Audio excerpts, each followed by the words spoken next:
갈라디아서 2장 20절 말씀입니다. 지난 시간에 이제 말씀 들으신 분도 계시고 듣지 못하신 분도 계셨겠지만 또 이제 유튜브를 통해서 들으신 분도 계셨을 거예요. 진리의 영과 오류의 영을 구분하는 그 방법이 뭐라고 그랬습니까? 하나 답이 있었죠? 다 잊어버리셨어요, 금방? 듣는 문제잖아요. 우리가 전하는 그런 말씀을 이제 듣는 것에 대해서 그 듣는 문제로 인해 이게 저 사람이 진리의 영이냐 오류의 영이냐 구분할 수 있다라고 말씀을 이제 사도 요한이 요한일서 4장 6절에서 그렇게 말씀을 해 주었던 거죠. 그래서 듣는 문제가 참으로 중요하다라는 말씀을 지난 시간에 드렸습니다. 근데 뭐 우연치 않게 유튜브 영상에 쇼츠가 이제 올라와서 짤막하게 올라와져 있는데, 분당의 야탑의 아주 큰 감리교회 목사님이 설교를 하셨더라고요. 그 내용 짤막한 내용인데, 참된 기도가 능력이다라고 하는 그런 설교 중에서 이제 기도하는 가운데 하나님의 음성을 듣는 법, 이제 이렇게 듣는 문제를 설명을 하시더라고요. 이렇게 듣는다라고 할 때 이제 그분은 나름대로 어떤 의무상 뭐 전달한 의미를 이해를 할 것 같아요. 어떤 해석적인 문제이기도 하겠습니다만은 이제 그 듣는다라고 하는 단어를 민감하다라고 하는 단어로 이해하는 게 더 정확할 것 같다라는 표현을 하시더라고요. 그런 취지는 이해를 하겠습니다만은, 근데 성경에는 분명히 들으라라고 했어요. 내 말을 들으라 그랬지 내 말에 민감해라라고 하지는 않았거든요. 아모스서의 8장의 11절에 나오지만 이제 듣는 것에 대한 기갈이라고 그랬거든요. 민감함에 대한 기갈이라고 하지 않았습니다. 성경은 이제 뭐 히브리 말로는 뭐 쉐마라고 하잖아요. 영어로는 우리가 히어리라고 그 단어를 우리가 사용을 하고 있는데, 근데 이 단어를 민감하다라고 이제 바꿔버리게 되어지면 하나님께서 말씀하고자 하는 그 명백한 의미와 뜻을 좀 벗어나게 되지 않나 생각이 되어집니다. 그래서 그 단어 하나하나가 참 중요한 부분인데, 물론 의미상 뭐 이해를 할 수는 있을 것 같아요. 근데 목사님은 이해하고 전한다 하더라도 그렇게 설교를 해버리면 성도님들은 앞으로 그 듣는다라고 하는 단어를 어떻게 생각하겠습니까? 민감하다고 기도할 때 이제 민감하게 이제 생각을 반응을 하는 거죠. 이제 민감하다는 의미가 그거잖아요. 어떤 자극적인 부분이나 어떤 상태에 있어서 빠르게 내가 반응을 하는 문제를 이제 민감하다라고 하는 거거든요. 근데 그만큼 기도할 때 주님의 음성을 어떻게 들어야 되는가, 그 중요성을 말씀하신 것은 참 좋은 의미라고 생각되어집니다. 그런데 이 단어가 바뀌게 되어지면 주님의 원하시는 그 뜻이 퇴색되기 때문에 우리가 그렇게 바꿔서는 안 된다라고 하는 거죠. 그래서 듣는 문제를 우리가 잘 이해할 필요가 있어서 이런 말씀을 잠깐 더 한 번 더 드린 부분인데, 오늘 말씀도 그렇습니다. 제목이 뭐라고 되어져 있어요? 네, 죽고 사는 문제는 십자가에서 해결하라. 그러니까 뭐 죽어야 사는 문제인데, 내가 죽고 싶다, 뭐 살고 싶다, 우리 그런 말들 하잖아요. 여기 계신 분 어떻습니까? 죽고 싶으십니까? 살고 싶으십니까? 나눠질 것 같아요. 자, 손 들어보세요.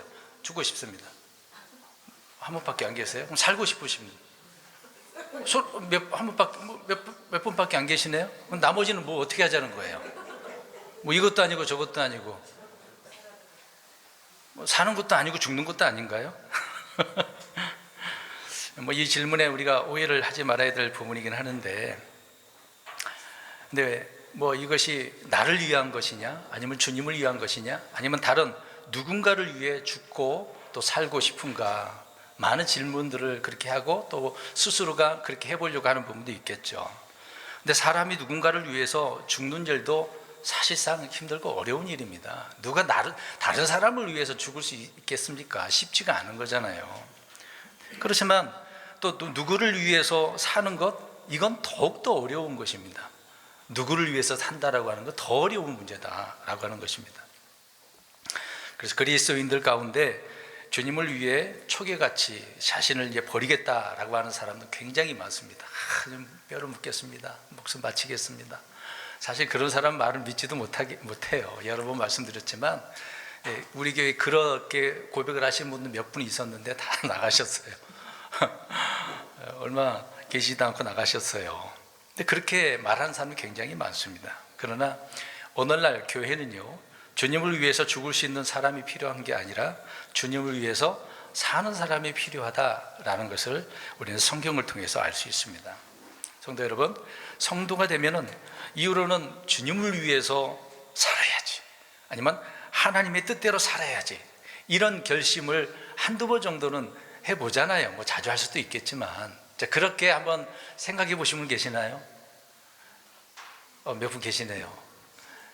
주님을 위해서 죽어야지, 그럴 수도 있는데 이제 살아야 되는 문제니까 그런 생각들을 누구든지 한번 뭐 두 번 이상을 생각해 보셨을 것입니다.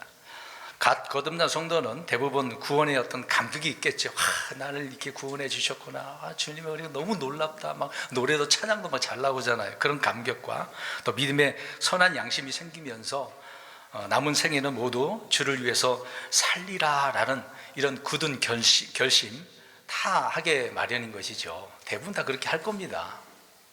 이런 결심은 참으로 선하고 또 하나님께서 받으실 만한 것이다라는 것을 알 수 있겠죠. 또 죄 가운데 살던 사람이 성도가 되고 나면은요, 삶에 대한 어떤 높은 어떤 자기 나름대로 도덕적인 어떤 표준도 세우겠죠. 이런 건 안 돼, 나쁜 거야, 뭐 거절하잖아요. 또 그런 욕망들이 생길 수도 있는 것입니다. 거룩함과 또 어떤 경건함, 이런 것들을 추구하고 내적인 어떤 평안과 영적인 복, 우리는 이제 눈에 보이는 복이 아니잖아요. 우리 그리스도인들에게는 하늘의 조소들에는 영적인 복이라고 그랬으니까, 이런 영적인 복에 대해서 막 관심을 갖게 되어지고, 성경을 그래서 알고 싶고 듣고 싶고 배우고 싶고, 앞으로 어떤 일이 벌어질까, 특히 많은 성도님들은 계시록에 관심이 많아요. 현재의 삶보다도 앞으로의 그 일 어떻게 이루어질까, 이미 다 성경에 나와 있는데 굳이 거기에 또 관심을 많이 갖죠. 또 성도답게 그렇게 살아보려고 그런 욕망이 있지 않습니까? 그런 욕망은 뭐 나쁜 건 아니잖아요. 매우 건전하기도 하고 뭐 어떤 영적인 욕구이기 때문에 당연한 것입니다. 또 이런 것들은 자신이 거듭났다라고 하는 증거로서 드러나는 현상인 것이죠. 좋은 것입니다. 하지만 이상하게도 살면서 좀처럼 만족스럽지 못하거나 또 체험이나 느낌을 갖지 못하는 그런 경우가 너무도 많습니다. 소위 말하는 주님과의 어떤 첫사랑, 이제 계속이 나오잖아요. 첫사랑. 그런 첫사랑의 경험이 이제 어느 정도 시간이 지나게 되어지면은 영적인 삶에 대한 그런 삶에 있어서 좀 회의가 느껴질 때가 있습니다. 또 이렇게 살아가야 되나 고민되고 육신적인 그런 일들이 많이 생기기 때문에 그렇죠. 그리스도와 함께 사는 것이 영적인 그런 삶의 비결이고 또 그런 과정이라는 사실을 귀가 따갑도록, 또 뭐 목사들 얼마나 많은 설교를 합니까? 저 역시도 그러는데요. 그렇지만 그리스도와 함께 살고 있는지 확신이 서지 않는 부분이 많이 있기도 합니다. 이제 죽고 싶습니다, 뭐 살겠습니다, 그런 생각하면서도 이런 부분이 많이 있는 거죠. 우리는 그리스도와 함께 살기 위해서는 먼저 그리스도와 함께 선행되어야 할 조건이 있습니다. 어떻게 해야 됩니까? 먼저 죽어야 돼요. 근데 세상은 반대적인 의미잖아요. 살아야 된다라고 생각하지만 먼저 우리는 죽어야 된다. 그래서 오늘 갈라디아서 2장 20절 다시 보세요. 지금 십자가에 어떻게 되어져 있는 부분입니까? 그 못 박혀 있는데 살아 있는 거예요? 살아 있는데 뭘 또 산다고 표현하겠습니까? 어떤 상태니까? 죽어 있으니까 죽어 있는 거예요. 또 죽어야 되는 부분이지만 그런 상태에서 그리스도 안에서 산다라고 말씀을 하고 있는 거죠. 그리스도와 함께 못 박힌 그런 경험이 없는 사람들은 그런 반대로 무슨 경험이 없는 거예요. 못 박혀 죽은 상태가 아니었는데 살아보는 그런 경험도 없겠죠. 죽어본 경험이 있어야 살아본 경험이 생기는 거예요, 순서상. 제 말에 잘 이해를 하셨으면 좋을 것 같아요. 또 그리스도와 함께 죽은 줄을 알지 못하거나 또 믿지 못하는 성도는 그리스도와 함께 살았다는 그런 진리의 그 말씀들을 이해할 수가 없겠죠. 오늘 갈라디아서 2장 20절 말씀을 전하는데 이게 목사님 무슨 얘기 하려고 하나, 지금 머릿속에서 막 그렇게 생각하는 사람들은 아직 죽었거나 살아보지도 못한 부분이 될 수도 있는 거예요. 물론 이해할 수 없는 부분도 있겠지만, 오늘 분명히 갈라디아서 2장 20절에는 우리에게 시사해 주는 바가 너무도 큽니다. 그래서 끝부분에 어떻게 한다고 이야기합니까? 나를 사랑하사 나를 위해 자신을 주신 아들의 믿음을, 그런 믿음을 통해서 사는 거예요. 내 믿음으로 사는 게 아닙니다. 많은 사람들이 내가 예수 믿었으면 이제 구원받았으니까 내가 이렇게 해보고 저렇게 해보고 내 믿음으로 사는 것처럼 생각하지만 그게 아니에요. 우리의 믿음은 아무 소용이 없습니다. 내 믿음이 얼마나 뛰어나다고요. 늘 제한적인 것밖에 아니죠. 주님은 믿음의 창시자이신데 그 주님의 믿음으로 우리가 살아가는 것이거든요. 그래서 오늘 사도 바울이 아들의 믿음으로 산다라고 해요. 사는 것도, 죽는 것도 잘 죽어야 되는 부분도 있겠지만, 근데 이미 우리는 어떤 상태예요? 죽어 있는 상태예요. 근데 지금 살아계시네? 근데 이 의미는 어떻게 살고 있다라고 하는 의미가 되겠습니까? 아들의 믿음으로 우리가 사는 그런 상태라는 것으로 이해를 해야 되겠죠. 그래서 이 말씀에서 사도 바울은 우리가 살고 있는 것은 그리스도와 함께 십자가에 못 박힌 삶이라는 사실을 증언하고 있는 것을 알 수가 있습니다. 성도 여러분, 십자가는 그래서 우리가 도달해야 될 그런 목표가 아니라 삶의 근거가 되어지는 거죠. 내가 십자가에까지 가려고 막 애쓰잖아요. 이미 예수님께서 구원에 대해서 십자가에서 다 이루어 놓으셨는데 내가 구원받고 싶어서 막 사람들 어때요? 십자가를 일부러 짊어지고 가. 이미 내가 뭐 도달하려고 할 필요가 없는 거거든요. 이미 주께서 완성해 놓으셨잖아요. 이제 거기서부터 내가 시작이거든요. 죽었으니까 다시 살아남은 그 삶을 주님을 통해서 우리가 시작을 하는 것 아니겠습니까? 삶의 근거가 거기인데 사람들은 목표를 거기다 세우고 있어요. 거기서 시작을 해야 되는 것인데요. 내 안에 그리스도께서 사시는 것은 그래서 내가 그리스도와 함께 십자가에 못 박혔기 때문이다 라고 말씀을 하고 있는 겁니다.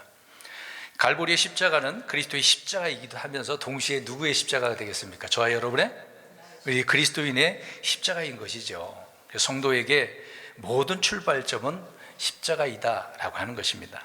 이 십자가는 그리스도의 십자가뿐만 아니라 자신의 십자가, 이 십자가를 짊어지고 가야 되는 거죠. 짐을 질고 가는 게 아니라 이 십자가는 뭐 하러 가는 거죠? 사실상 죽는 거거든요. 여러 번 말씀드렸습니다. 죽어야 돼요. 그럼 지난 한 주간 동안 죽으셨어요? 안 죽으셨어요? 안 죽고 사셨어요? 육신에 대한 부분을 말하는 게 아니죠.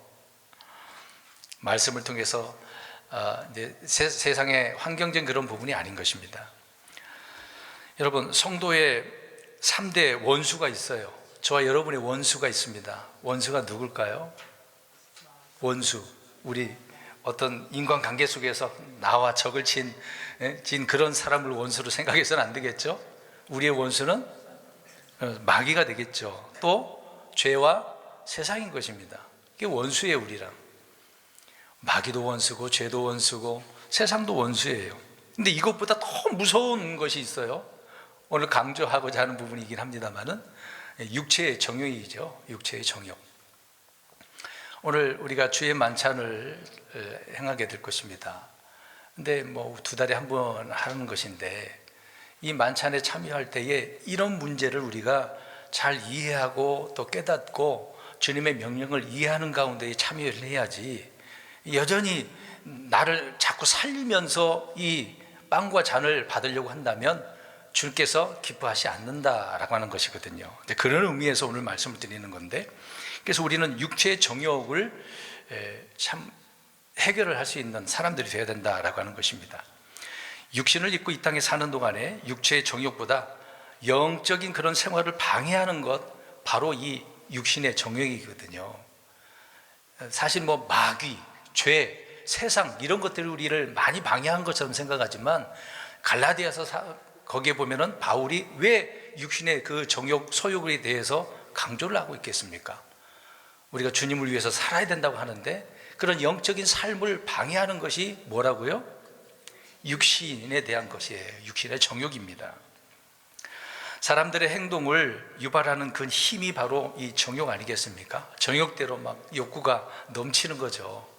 야, 저 사람은 욕구가 넘쳐, 이제 그런 표현들 하지 않습니까? 그래서 이런 정욕이라는 단어를 굉장히 광범위하게 많이 사용을 합니다. 욕자가 들어가는 단어들이 얼마나 많습니까? 이제 그런 욕자 들어가는 말 중에 좋은 말이 거의 없어요. 거의 다 안 좋은 부정적인 의미입니다. 성취욕, 탐욕, 명예욕, 권력욕, 색욕, 음욕, 물욕, 식욕, 야욕, 굉장히 많죠. 이제 거기에다가 이제 욕자를 붙이는 것입니다. 육신의 욕구에 대해서. 근데 이런 것들이 영적 생활을 방해하는 거예요. 십자가를 지고 따라오라고 그랬는데 못 가는 겁니다.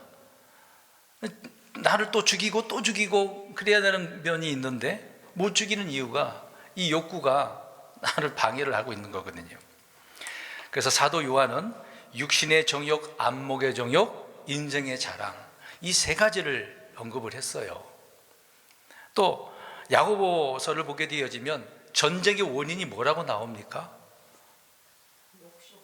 계속 강조하는 내용이에요. 욕심이라고 나와요. 정욕 때문에 싸우는 거라고 얘기했습니다. 욕심이요. 사도 바울은 탐욕이 뭐라고 그랬습니까? 우상숭배라고 그랬어요. 우상숭배가 뭐 형상을 만들어 놓고 정도가 아니라 지금 영적인 우상숭배를 하는 사람이 굉장히 많거든요. 우리 성도님들이 지난 한 주간 동안에 이런 탐욕에 대한 우상숭배를 저질렀을지도 모릅니다. 왜요?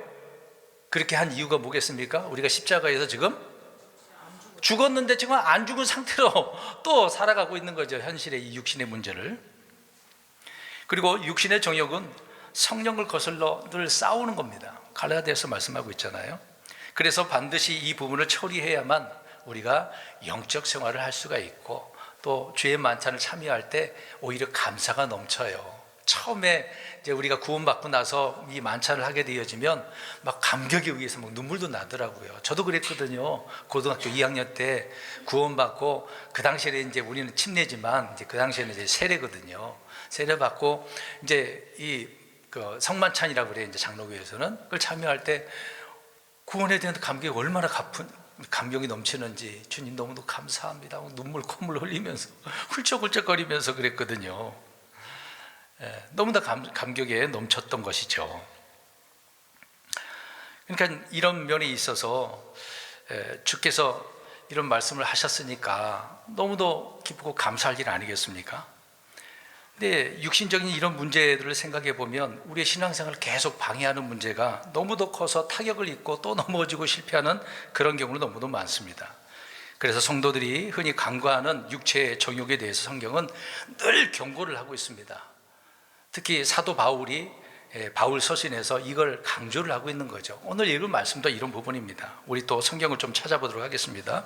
마가복음 4장 19절을 보겠습니다. 예수님께서 씨 뿌리는 비유를 통해서 말씀해 주고 있는 내용입니다. 네 가지 밭 중에 한 부분을 설명하시면서 이런 부분을 또 이야기하고 있죠. 육체의 정욕은 하나님의 말씀을 막 숨막히게 만들어 버린다고 그래요. 마가복음 4장 19절입니다. 4장 19절 시작. 이 세상 염려와 재물의 속임수와 다른 것들에 대한 정욕이 들어와 말씀을 숨막히게 하여 열매 맺지 못하게 한 자들이니라. 아멘.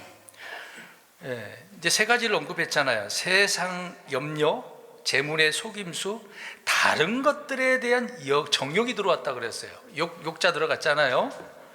이 정욕이 들어왔는데 뭘 숨막히게 해요? 나를 숨막히게 한 게 아니에요. 말씀을 숨막히게 했다라고 이야기를 하고 있습니다. 그럼 생각해 보세요. 주님의 말씀이 영이고 숨이잖아요. 하나님의 말씀은 어떻게 하고 있는 거죠? 살아있다라고 이야기합니다. 살아있고라고 그랬어요. 그럼 살아있는 말씀이 숨 쉬고 있는 거잖아요. 숨 못 쉬도록 어떻게 한다는 얘기예요? 지금 막고 있는 거예요. 무엇이? 정욕이. 앞에서 쭉 얘기했던 육신적인 그런 다양한 그런 욕구들이 하나님의 말씀이 내 안에서 살아있게 역사하도록 능력있게 효력있게 드러나도록 해야 되는데 못하게 만들어버린다는 얘기예요. 이런 부분을 우리가 간과하고 있기 때문에 성경에서는 강조를 하고 있었습니다. 예수님께서 친히 하신 말씀이잖아요. 또 한 구절을 보겠습니다. 갈라디아서 5장 17절을 보겠습니다. 이 정욕은 앞에서 잠깐 언급했던 것처럼 성령을 거슬러 대적한다고 나와요. 5장 17절입니다. 5장 17절 시작.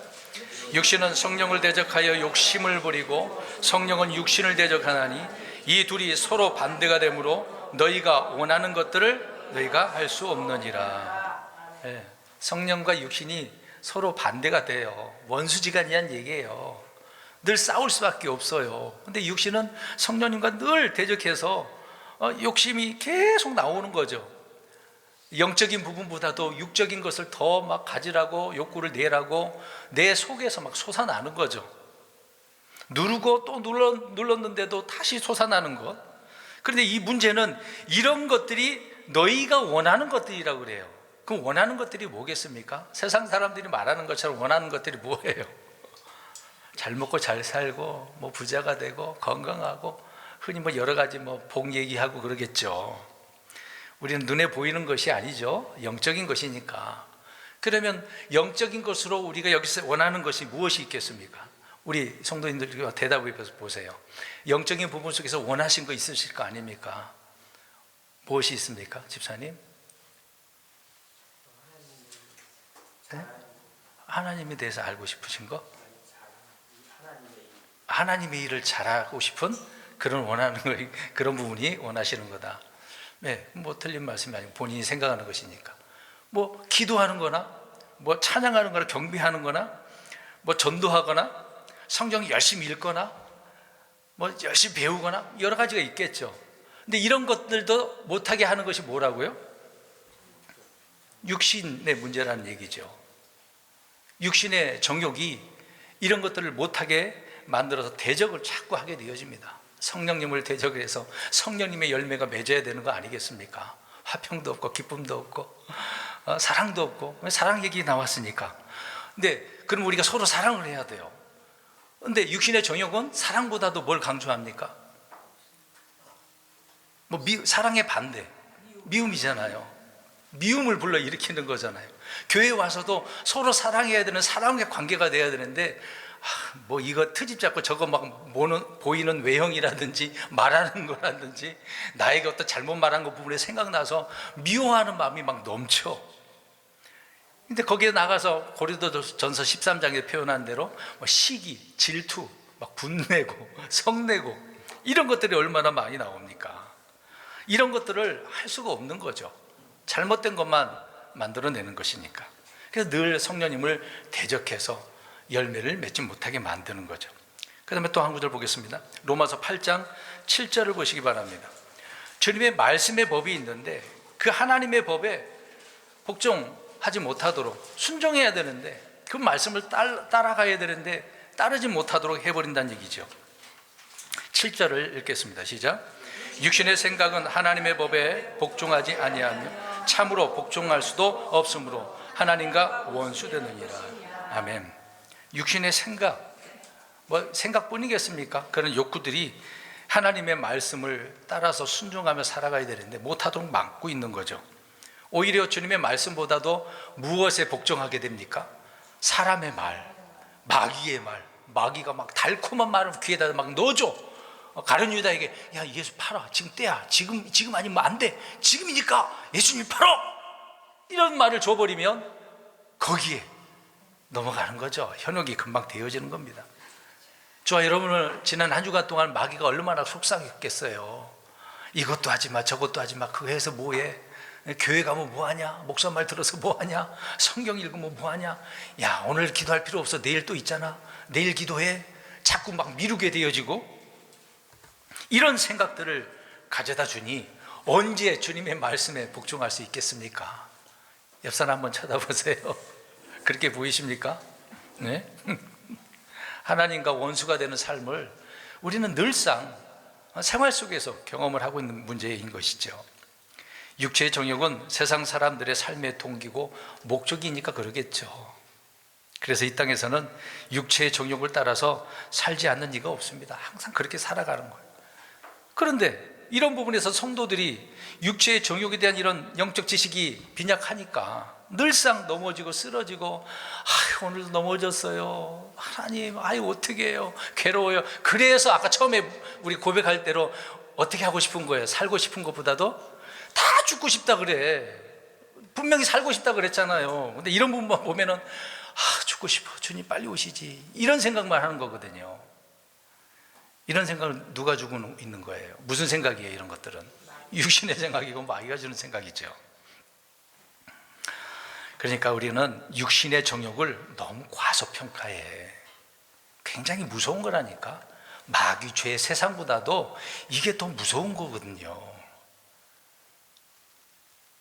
육체의 정욕은 바로 이런 무서운, 그러니까 믿음을 파괴하는 것들이니까 조심해야 되는 부분이거든요.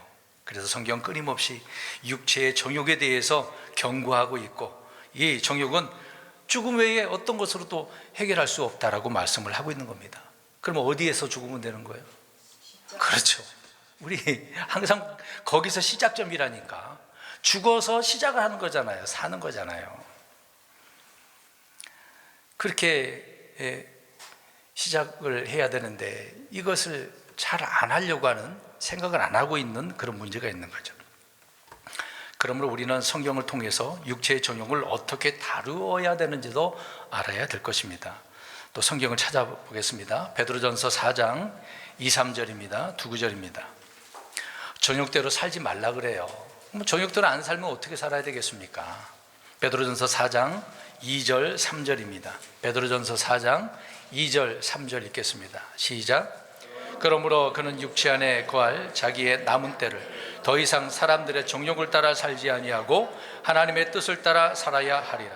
이는 우리가 색욕과 정욕과 과음과 헐락과 연회와 가증한 우상 숭배 속에서 걸어 이방인들의 뜻을 이룬 것이 우리 삶의 지나간 때로 우리에게 족하기 때문이라. 우리가 과거에 이방인처럼 사는 거 그냥 육신적으로 살았으니까 그걸로 좋게, 이제는 우린 그렇게 살면 안 돼 라고 하고 있죠. 그래서 4장 2절 끝부분에 어떻게 살라고 해요? 하나님의 뜻을 따라. 하나님의 뜻을 따라. 오늘 본문의 말씀처럼 그리스도의 믿음을 통해서 살아가는 거거든요. 근데 이 문제가 해결되지 않으니까 자꾸 정욕대로 살려고 하는 겁니다. 안 죽는 거죠. 죽어 있고 또 죽어야 되는 거잖아요. 근데 죽으라고 했는데 또 안 죽어. 오늘 분명히 이 구절 읽은 것처럼 색욕, 정욕, 과음, 희락, 연애, 이런 거 환락들 얼마나 많습니까? 육체의 즐거움들이 많죠. 이 모든 것들이 다 이방인들이 구하는 것이고 그들의 삶이라고 하는데 왜 우리는 이것을 또 구원받고 난 이후에 더 좋아합니까? 이스라엘 백성들이 이집트에서 나와서 자꾸 가나안 땅으로 빨리 가려고 해야 되는데 어디로 가고 싶어요? 이집트로. 뭐가 생각났다고 그랬어요? 그 여러 가지 것들 있잖아요. 채소, 먹을 것들 많이 생각나죠. 그 생선 있는 거, 여러 가지 것들, 자꾸 과거의 것들, 우리 과거의 것들 생각하면 안 되는 거거든요. 잊어버려야죠. 주님을 봐야 되는데 왜 자꾸 그런 것만 생각합니까? 이런 물질주의를 한번 생각해 보세요. 물질, 여러 가지 이런 물질 있잖아요. 이제 이 물질주의가 종교예요. 종교란 말이에요. 사전적으로 찾아보면은 이 물질주의는 물신을 숭배하는 종교라고 나옵니다. 물신이 뭐겠어요? 어떤 물체든 다 형상이든 뭐든 이 신이 되는 거거든요. 그러니까 그런 것들을 신성시하는 거예요. 신령화시키는 거죠. 뭐가 이제 과거에 물론 성막 안에 있었던 기구들이 하나님께서 만들어 놓게 하셨기 때문에 함부로 건드릴 수 없는 거잖아요. 이제 그러다 보니까 그거를 이제 신약적인 의미로 받아들여서 교회 안에 교회 안에 이제 기구들이 있어요. 이런 것들을 어떻게 생각을 합니까? 신령화해요. 그래서 이 강단에 올라가는 것도 거기 올라가면 안 돼. 애들이 올라가면 그렇잖아요. 뛰어 올라가면 어떻게 하고 있기 때문에 그래요. 신령화하고 있는 것처럼 아무것도 아니거든요. 여기 있는 강대상이 특별합니까? 나무로 만든 것 뿐이지 여기에서 설교하는 그런 곳이긴 한데, 물론 의미상으로 우리가 이해는 할 수가 있어요. 근데 이 물신이라고 하는 종교예요. 종교. 신격화 한단 말입니다. 숭배하게 만드는 거죠.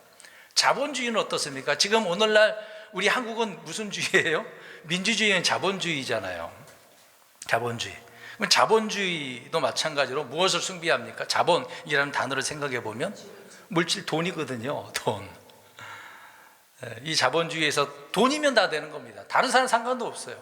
어떤 일이든 돈만 벌면 된다라는 생각을 하고 있는 거죠. 그래서 만몬 숭배라고 말을 하고 있는 겁니다. 만몬이라고 그래요. 그리고 인본주의는 어떨까요? 인본주의는 종교 아닐 것 같아요? 인본주의도 종교예요. 그 인본주의 주로 그러면 철학 얘기하죠. 철학, 사상. 오늘날 교회 안에 철학, 사상을 얼마나 주입시킵니까? 잘못된 것들을 주입시키잖아요. 하나님의 말씀보다 누가 뭐라고 말한 것들을 격담들을 다 어떻게 합니까? 훌륭한 것처럼 이렇게 살아야 된다고 또 그걸 또 설명까지 다 해주네. 하나님 말씀 해석하는 것도 힘들고 어려운 문제인데 세상 사람들이 만들어 놓은 어떤 훌륭했던 사람이 어떤 글을 쓴 거 가지고 교회에서 강론을 해요. 옳다라고 좋다라고. 이런 철학이나 사상이 아니라 하나님을 배척하고 그런 것들이 그래요. 인간을 만물 중심에 두는 것이 이 인본주의 종교거든요. 인본주의는 뭘 중심이에요? 사람 중심이거든요. 그래서 항상 누군가 사람을 자꾸 강조하면서 정치인들 그러지 않습니까? 그러면 무슨 주의라고 생각하면 돼요? 인본주의, 인본 그런 신앙이란 얘기죠. 그러니까 자신을 하나님보다 앞에 두는 거예요. 자신을 또 하나님보다 위에 두는 거 아니겠습니까? 그러니까 하나님을 무시해버리는 거죠. 아무것도 아닌 거예요. 그럼 우리 성도님들 어떻습니까? 집에 가면 성경을 어떻게 대하고 계셔요? 집에서 교회에서 이렇게 성경 펼치고 앉아 계시니까 경건한 것처럼 보일 수도 있잖아요. 집에서는 어떻습니까? 대답을 못 하시는 거 보니까 보관을 잘 해놓으세요. 금고에다가 보관하시나요? 가방에다가 보관하시죠. 그게 있구나. 가방에 성경책 넣은 거가 가방이 중요한 거예요? 그 안에 있는 성경이 중요한 거예요? 근데 왜 가방에 보관해도? 성경은 뭐하러 준 건데요? 읽으라고. 오늘 저번 주의 말씀처럼 이렇게 읽는 것도 어떻게 하는 거죠? 듣는 거거든요. 듣는 건데 그냥 던져놓고 쳐다도 안 보고. 우리 교회는 그래서 일주일에 25장 읽으라고 숙제까지 내줘. 그러면 25장 그래 못 읽었다가 쳐. 그럼 한 장이라도 읽습니까? 안 읽어요? 자, 이렇게 얘기해버리면 오늘 금방 제가 이제 3가지 종교 얘기했는데 어디에 빠져 있는 거예요? 아니 3가지 종교, 물질, 그리고 인본주의 이런 것 말을 했지 않습니까? 이런 사상 자본주의가 있는데 인본주의에 빠져 있는 거죠. 하나님 말씀보다도 다 사람 중심이니까, 내 중심이니까. 피곤한데 내일 읽어. 아침에 일어나서 해야지. 좀만 더 자. 저녁에 와서 해야지. 계속해서 어떻게 합니까? 미루거든요. 피곤해서 못 읽고. 이게 다 핑계 되는 거죠. 핑계입니다. 여러분 핑계 좀 그만 좀 대세요. 옆 사람 쳐다보고 핑계 대지 말죠.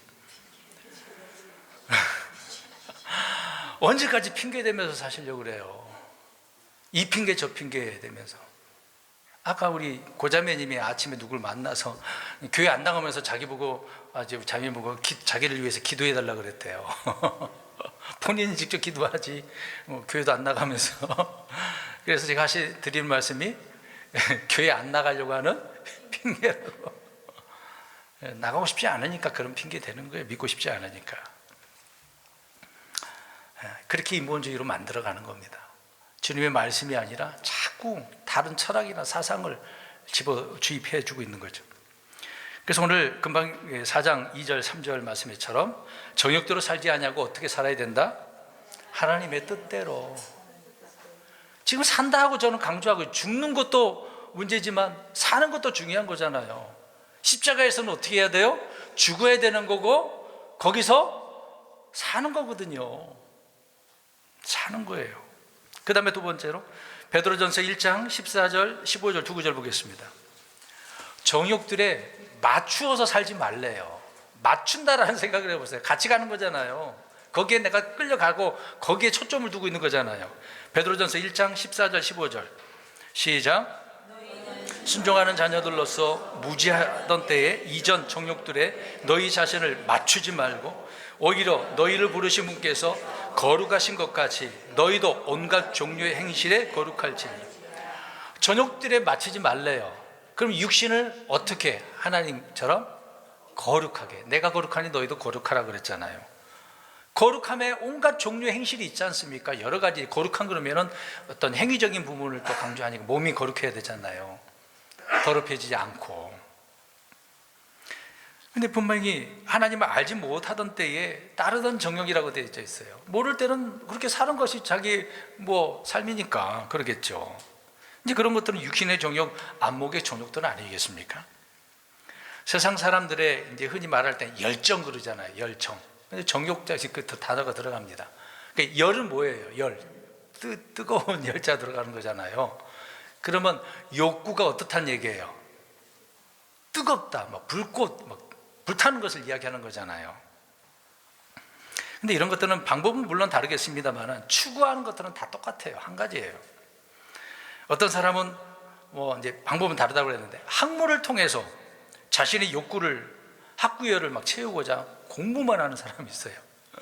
그래서 어떤 사람은 이제 세상에 자기의 이 공부한 것을 알리고자 학문 그런 것들을 논문 같은 걸 써서 자기 이름을 날리려고 하는 사람들이 굉장히 많지 않겠습니까? 또 어떤 사람은 예술을 통해서 그림을 그리거나 어떤 연애적인 그런 예술들이 많이 있지 않습니까? 이제 그런 것들에 이제 예술원에 불탄다 그런 말들을 합니다. 또 이제 스포츠를 통해서 성공하고자 하는 사람들이 얼마나 많습니까? 야구, 배구, 축구. 오늘날 많은 사람들이 세상에 이 지구촌에서 가장 인기 있는 스포츠가 뭡니까? 골프가 제일 인기가 있나요? 축구? 야구? 대표적인 게 그건가요? 럭비, 미국에서는 럭비지만 축구, 야구 그러겠죠? 거의 축구인 것 같아. 어떻게 보면은 다른 것도 물론 찾아보면 있었겠지만요. 자, 이런 것들로 이제 욕구를 채우려고 하는 거죠. 또 어떤 사람은 돈을 많이 벌어가지고 자신의 욕구를 채우고자 하는 사람이고, 어떤 지식적인 욕구라든지 어떤 누구를 뒷바라지 한다든지 이런 정욕을 추구하려고 하는 것입니다. 근데 그런 정욕들에 맞추어서 살아가려고 하는 거죠. 그것이 스스로가 정답이라고 생각하니까, 목표라고 생각하니까 거기에만 맞추는 거예요. 근데 우리는 거기에다 맞추는 게 아니라고 그랬지 않습니까? 우리는 어디에다 맞춰야 되는 거죠? 주님의 말씀에, 주님의 뜻에 맞춰야 되는 거거든요. 내 초점에 주님이 알아서 맞춰주세요가 아니에요. 기록된 말씀에 내가 맞춰야 되는 거거든요. 근데 정욕이라고 하는 것은 하나님 이게 더 좋은 것 같아요, 나에게 좀 맞춰주면 안 돼요? 그런 거예요. 기도도 그렇잖아요. 다 나에게 내 욕구에 맞춰서 하나님이 응답해달라고 하는 거 아닙니까? 주께서 원하시는 그 내용을 놓고 하나님 나 이렇게 되기를 원합니다. 나는 연약하니까 주님의 이 원하시는 성령님의 욕구를 이루기 위해서 이걸 이루어달라고 해야 되는 건데 이제 그러지 못하는 거죠. 대부분 내 욕구가 더 살아있으니까, 안 죽으니까. 또 한 구절 보겠습니다. 베드로전서 2장 11절. 중복된 내용이긴 합니다만은 베드로전서 2장 11절입니다. 2장 11절 시작. 그지 사랑하는 자들아, 내가 나그네와 순례자인 너에게 간청하노니 혼을 대적하여 싸우는 육체의 정욕들을 삼가라. 여기는 삼가라 하지 말란 얘기잖아요. 혼을 대적하는, 나를 대적하고 있는 성령님을 대적하는 것도 있지만 나를 대적하는 거래요. 이 몸은 주님의 것인데 주님의 몸으로 살지 못하도록 자꾸 이 육신의 욕구가 강하니까 실패하고 넘어지는 거죠. 그러니까 삼가해 라고 말씀을 하고 있는 겁니다. 물욕, 명예욕, 색욕, 탐욕, 음욕 이런 거 얼마나 많아요. 이름만 다를 뿐이지 본질은 다 같아요. 우리 몸에서 이제 쏟아져 나오는 이런 정욕들을 그래서 하나하나 처리해야 되는, 우리 스스로 안 돼요. 힘으로 안 되는 겁니다. 그래서 우리 육신의 욕구가 일어나게 하는 어떤 생산 공장이라고 생각하면 돼요. 늘상 이게 터져 나와. 이 생각지도 못했던 욕구들이 튀어나오는 경우가 많거든요. 근데 방법은 성령으로 몸의 행실을 죽이는 것이거든요. 정욕대로 살면 죽는다고 했으니까. 또 한 구절 봅니다. 로마서 13장 14절. 오늘 좀 많이 찾습니다. 로마서 13장 14절. 기회를 주지 마세요. 기회. 13장 14절 시작. 주 예수 그리스도로 옷 입고 육신의 정욕을 채우기 위해 육신에게 기회를 주지 말라. 아멘. 정욕은 언제나 저와 여러분들의 이제 삶을 보고 있는 거예요. 생각을 또 다 듣고 기회를 엿보고 있어요. 그러다가 거기에 얼큰이 낚싯발을 탁 채워 올린 것처럼 활동하게 만드는 거예요. 우리는 은혜를 받고 성령 충만할 때는 아무렇지도 않은 것처럼 내가 승리했구나 그렇게 느낄 때가 많잖아요. 근데 어느덧 마음속에는 염려가 막 넘칠 때가 있어요. 근심하게 되어지고 걱정하게 되어지고 막 불안과 공포가 밀려오기도 하잖아요. 그런 이유가 바로 육신에게 어떻게 해줬기 때문에, 기회를 주었기 때문에 그래요. 틈을 준 거잖아요. 잠언서에도 그런 전도서인가요? 안고 싶으면은 눕고 싶으면 자고 싶어. 욕구가 그런 거거든요. 자꾸 그렇게 만들어. 보지 말아야 될 것들을 보고, 함께하지 말아야 될 것들을 막 친구들과 교제하기도 하고, 듣지 말아야 되는데 막 귀를 기울이고 막 듣고, 그러지 않습니까? 이런 것들이 다 육신의 정욕을 채우기 위해서 기회를 주는 것이다라고 성경은 말씀을 하고 있는 겁니다. 그래서 육신이 있어야 될 곳은 어디예요? 오늘 어디에다가? 십자가에다가 못 박혀 죽이는 거. 이미 죽었지만 또 못 박아 죽여야 되는 거죠. 그러면 죽었으면 어디로 들어가야 되는 거예요? 어디에다가 묻히는 거죠? 무덤에. 그러면 이미 우리는 다 죽은 자잖아요. 그러면 여기 보세요. 고개를 들고 나 자신을 죽은 자로 여기시고 계십니까? 산 자로 여기고 계셔요? 죽은 자로 여기고 계셔요? 어렵습니까? 이 질문이? 죽은 자로 여겨야 돼요. 죽었어요. 죽어야 산다고 계속 강조하고 있는 거 아닙니까? 네, 그런 것도 그렇겠지만 싸워야 될 건 싸워야 되고요, 피할 것은 피해야 되는 거잖아요. 정욕들이 있으면 이건 싸워야 돼, 이거는 피해야 돼, 그래야 되거든요. 근데 피해야 될 것을 싸운다고 하다가 어떻게 되겠습니까? 오히려 말려들게 되는 경우가 많거든요. 조심해야 됩니다. 그 다음에 로마서 6장 12절 읽겠습니다. 로마서 6장 12절. 로마서 6장 12절 시작. 그러므로 너희는 죄가 너희의 죽을 몸 안에서 군림하지 못하게 하여 몸의 정욕 안에서 죄에게 순종하지 말라. 제가 시키는 대로 막 따라 사는 게 순종 아닙니까? 말씀 따라 우리가 순종해야 되는데 아까 복종 나왔잖아요. 근데 죄에 순종해. 육신의 욕구를 말하는 거 아닙니까?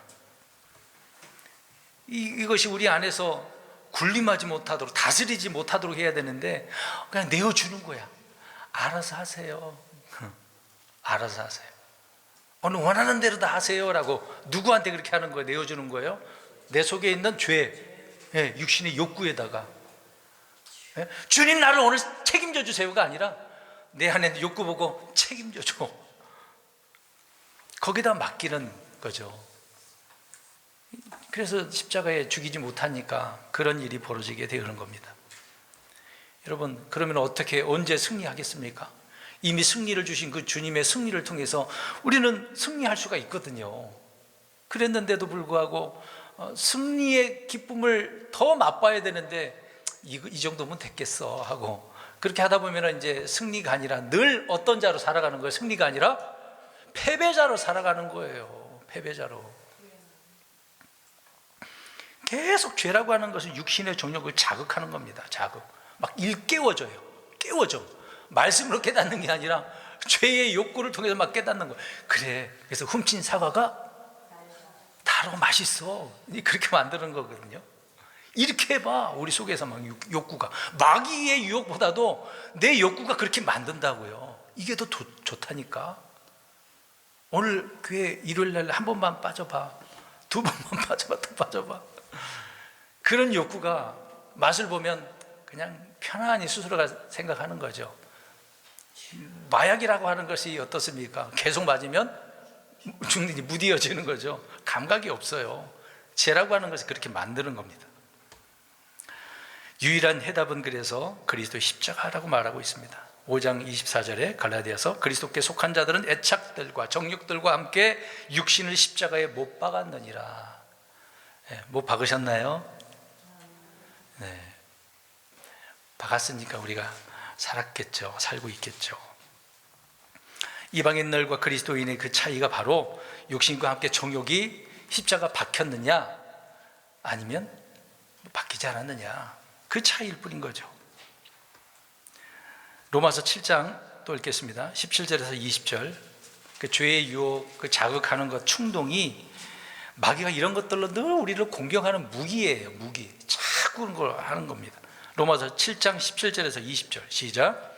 그러면 이제는 그것을 행하는 자가 더 이상 내가 아니야 내 안에 거하는 죄니라. 내 안에 곧 내 육신 안에 선한 것이 거하지 아니하는 줄을 내가 아노니 원함은 내게 있으나 선한 그것을 어떻게 이행할지 내가 찾지 못하노라. 그런데 내가 원하지 아니하는 그것을 내가 행하며 그것을 행하는 자가 더 이상 내가 아니요 내가 내 안에 거하는 죄. 내가 잘못했나요? 아이고, 이제 19절, 20절을 제가 읽었네요. 네, 20절 읽겠습니다. 시작. 그런데 내가 원하지 아니하는 그것을 내가 행하며 그것을 행하는 자가 더 이상 내가 아니요 내 안에 거하는 죄니라. 네. 내 안에 있는 죄가 자꾸 뭘 하게 만들어요? 네, 뭐 행하게 만드는 거예요. 이런 무기가 있는 거거든요. 마귀가 뭘로 공격하고 그런 문제가 아니에요. 육신의 무기가 더 강하다니까요. 죄로부터 구원받고 죄에 대해서 죽었지만 여전히 내 안에, 내 육체 안에 거하는 이런 죄로 인해서 고통받고 있어요. 늘 그런 상황 속에서 오늘도 나오지 않으셨습니까? 또 이거 어떻게 하냐, 또 넘어졌구나, 실패했구나. 이 자리에 또 나와서도 물론 집에서도 고백할 수도 있겠지만 주님 용서해 주세요. 또 넘어졌습니다. 힘을 주세요. 다시 도와달라고 그렇게 기도하는 건 당연하겠죠. 그래서 우리는 주님을 그렇게 또 불러야 됩니다. 부르면서 십자가 못 박히신 그 예수 그리스도의 이름으로 늘 이기며 승리해야 되겠죠. 여러분, 패배는 우리가 어떤 수고를 적게 했기 때문이가 아니라 십자가를 아예 제쳐 두었기 때문에 늘 패배하게 되는 것입니다. 그러고 있지 않나요? 그래서 십자가를 계속 기억하라고, 주의 만찬도 주님께서 어떻게 하라고 그랬어요? 빵과 잔의 부분에 대해서 나를 어떻게 하라? 기억하라라고 하는 거거든요. 그 예수님이 어디에서 죽으셨는데, 뭐 때문에 죽으셨는데, 내 죄 때문에 십자가에서 죽으신 거 아닙니까? 근데 그걸 잊어버리셨다고요? 그거 알고 있는데 뭘 또 기억해요? 그렇게 생각하지 마세요. 예수님이 계속 하라고 그래서 언제까지 하라고 그랬어요? 이 주의 만찬을 언제까지 하라고 그랬어요? 주님 오실 때까지. 우리 죽으면 끝나겠죠. 부활하거나 들림받으면 끝나겠죠. 계속해서 해야 될 일이거든요. 십자가의 죽음과 생명을 자신을 의지하는 사람들에게는 결코 떠나지 않는 거예요. 자신을 의지하면 안 돼요. 우리의 삶의 원칙을 보면 첫 번째로 나의 옛 성품과 죄들과 악한 성품, 습관들을 모조리 어디에다가? 십자가에 처리하도록 맡기고 이제 기도하는 거죠. 또 우리 자신을 의의 병기로 거룩한 산 제물로 하나님께 드려야 되는 거 아니겠습니까? 오늘 우리 자신을 드리려고 이게 오셨는가요? 네? 아니면 그냥 시간 돼서 오셨나요? 또 하나는 자신을 의지하지 말고 말씀만 의지해야 되는 겁니다.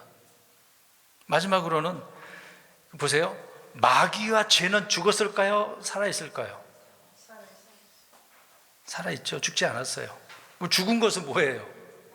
네, 오늘 말씀처럼 내가 죽는 것, 나는 죽어있단 말이에요. 죽는 것은 나 자신이거든요. 그래서 마귀와 죄가 나를 속이지 못하도록 늘 이 십자가를 기억하는 겁니다. 십자가. 지루하다고 생각하지 마세요.